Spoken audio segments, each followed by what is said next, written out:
In today's video, I'm going to teach you how to use Adobe Mega Sign, now rebranded as Send in Bulk, to efficiently send a single document to multiple recipients for signature all at once. This feature can be a huge time saver, especially for businesses and organizations that frequently need signatures from multiple parties on identical documents. First, you'll want to open your preferred web browser and navigate to the Adobe website. Whether you use Chrome, Firefox, or any other browser, just type Adobe's URL into the search bar, and you should see their homepage pop up pretty quickly. Once you're there, go ahead and log into your Adobe account. If you don't have an account yet, you'll need to create one first. It's important to note that some of Adobe's features might require a specific subscription, so make sure your account is set up to access Send in Bulk if needed. After you've logged in, the next step is to locate the Send in Bulk feature.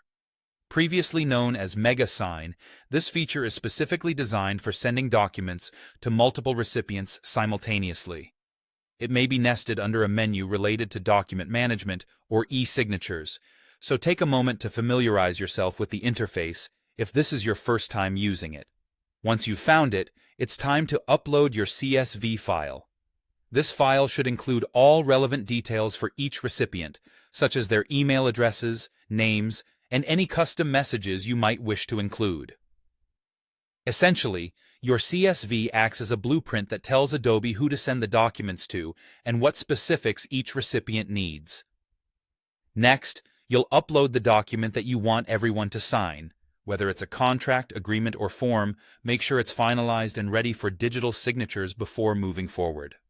Now comes an important step: customizing the document with the necessary fields using the drag-and-drop interface.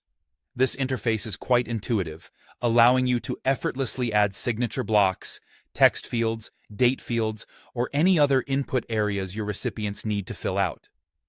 Be sure each field matches the column headers in your CSV file to ensure a smooth and personalized experience for each recipient.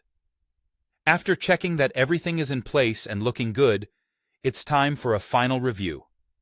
Ensure all details are correct, fields are appropriately assigned, and every aspect of the document aligns with what you intend to communicate. Once you're satisfied, go ahead and send the document. Each recipient will receive an individual copy tailored to them, making the process seamless and efficient. And there you have it, a straightforward guide to using Adobe's Send in Bulk feature. With a few clicks and some planning, you can save yourself and your organization a significant amount of time and hassle. Thanks for watching, and be sure to experiment with this tool to see how it can streamline your workflow.